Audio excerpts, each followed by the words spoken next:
Now this truck doesn't have the full gauge package, and it doesn't have any heat gauges on any of those rear ends or the transmission. All my trucks have had those gauges, and I don't like not having those gauges. Usually you can pay attention to everything when you're driving down the road, but not on this truck.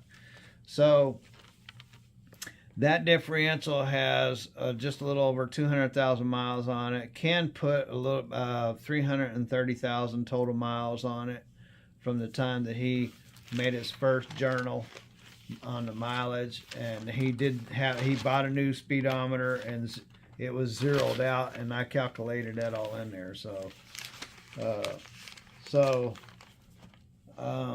And so from what I understand, with his new odometer and odometer writings that he wrote, I believe the truck has 1 million, just under 1.5 million.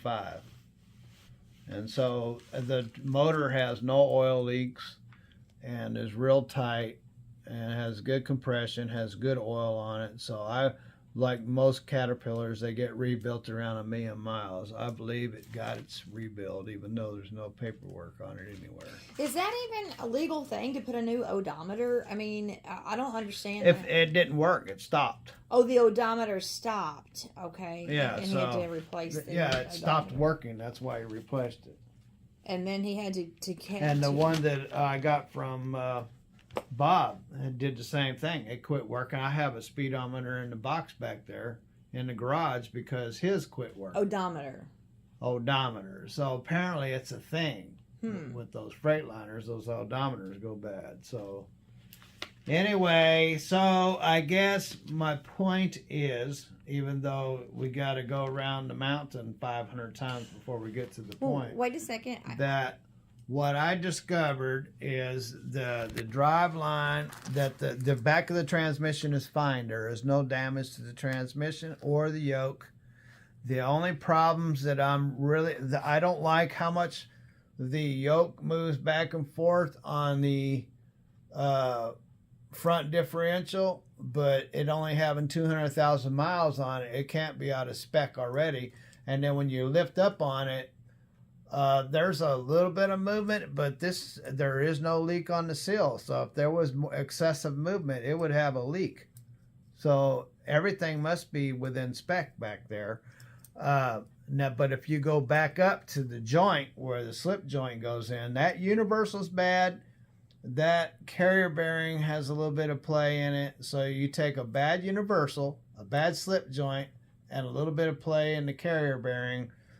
That's and the reason why I would say that I did notice that whenever I decelerated, that there was a rattle in the transmission. And so I was thinking that it was a transmission, but if you think about this, if you have that slip joint that isn't any good, and then you have a carrier bearing with a little bit of play, and you have a bad universal joint there, and then you have a bad universal joint on the back of the transmission, that would definitely give you that rattle that I was feeling whenever I decelerated. So that makes me feel better that I know where the problem is. As far as TMI saying that the whole driveline was junk, it's not junk.